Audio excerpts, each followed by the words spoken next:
안녕하십니까. 윤선 박사 현장TV 윤선입니다.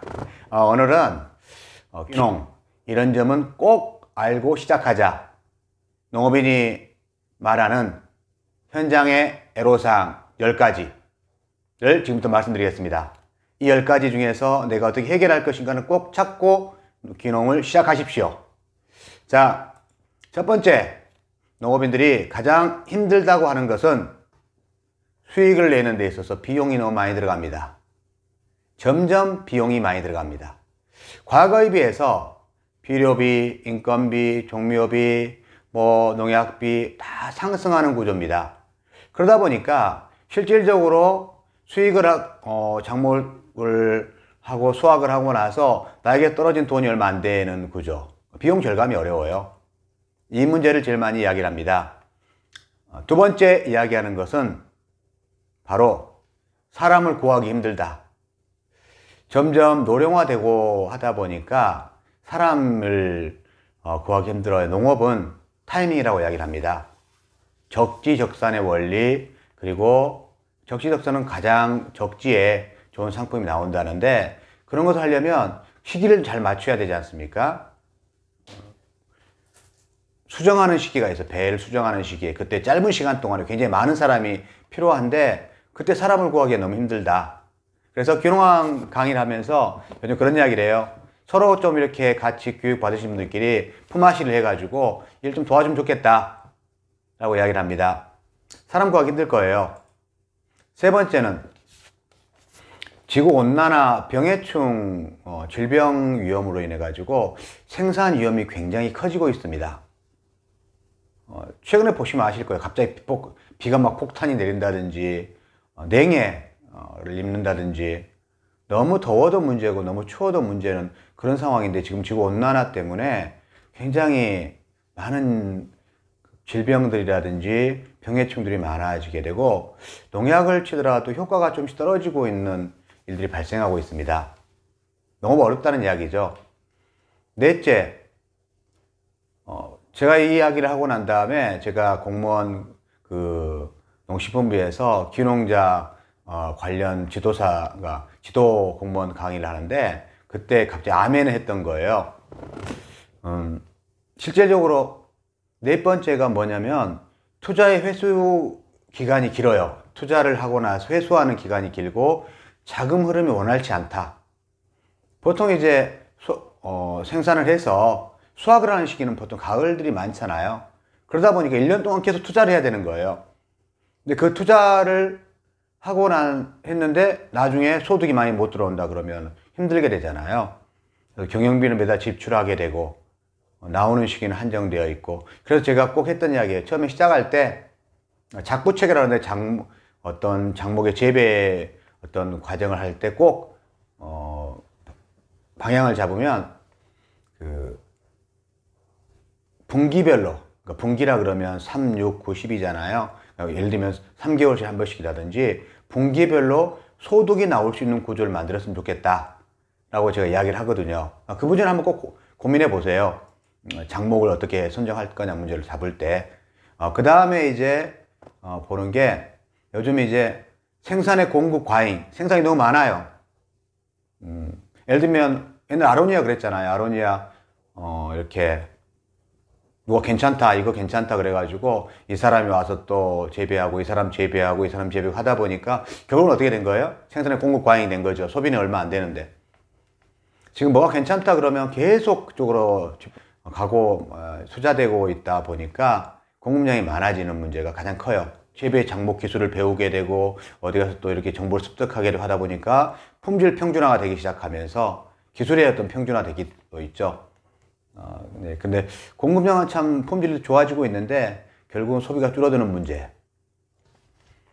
그리고 여섯 번째는 작물 교육, 그러니까 농업 기술을 배울 때가 많지가 않더라. 그렇게 말을 합니다. 귀농하신 분들이 처음에는 이렇게 많이 있을 거라 생각을 하고 가지만 비슷비슷하다는 게 교육 자체가. 그렇게 하고 실질적으로 내 작목에 대해서 직접 배우려고 그러면 교육기관이 한정되어 있다 보니까 많지가 않아서 옆에 사람 물어볼 수밖에 없다는 거예요. 주변 사람들에게. 주변에서 하는 거 따라갈 수밖에 없는. 자기가 잘 모르니까. 그래서 그 작물 교육을 제대로 배우는 거, 그러니까 농업 같은 경우가 종합생명산업이라 그러잖아요. 그리고 종합적인 거, 그러니까 배워야 할 것이 너무 많고 예측하기도 어렵더라. 그래서 환경, 뭐 토양, 시비, 전정, 물관리 이런 것들 다 배워야 되는 거니까요. 어렵더라 라고 이야기를 합니다. 7번째, 결국은 어떻게 해서라도 생산은 좀 하겠는데 결국 부딪히는 문제가 뭐다? 판매더라. 처음에 생각할 때는 그렇습니다. 아이고 내가 작목이 얼마 안 되니까, 작물 수확량이 얼마 안 되니까 주변 지인한테 팔면 되지 라고 생각하는데 결국 소득이 많이 창출돼야 되거든요.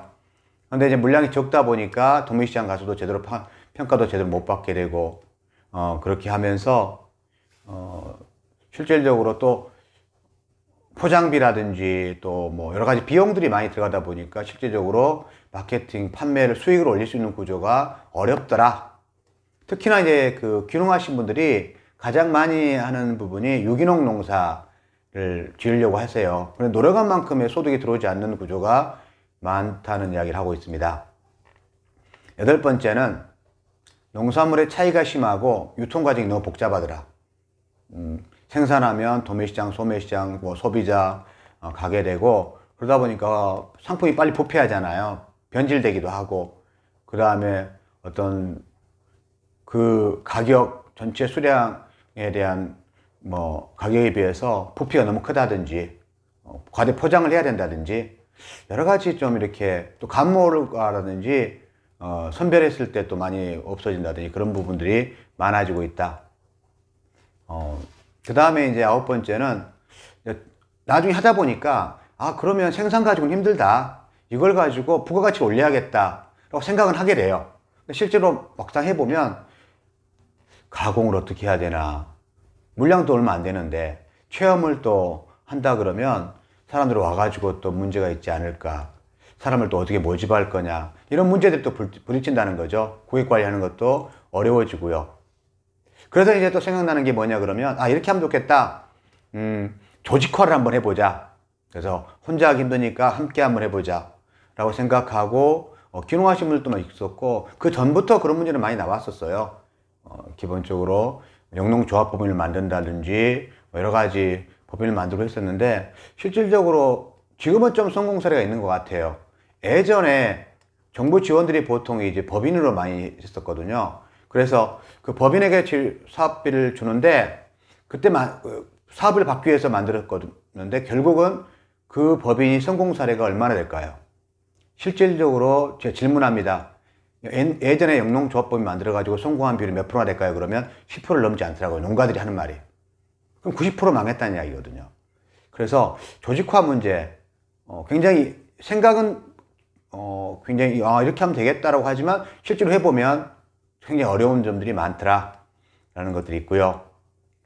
그래서 우리가 오늘 간단하게 그냥 농업이 왜 어렵다고 하는가, 그리고 처음에 귀농 교육이라든지 받으면 뭔가를 해봐야겠다고 했는데 나중에 가서 이게 어렵겠다고 하는 이유가 뭘까를 생각해 보니까 물론 뭐 농촌 사회의 문제, 또 이웃 간의 관계의 문제, 땅을 구하기 힘든 문제, 여러 가지 문제가 있겠지만 농업이라는 관점, 그러니까 농업을 영위하면서 소득을 창출해야 되는 관점에서 본다 그러면 이런 문제가 있는 것 같다.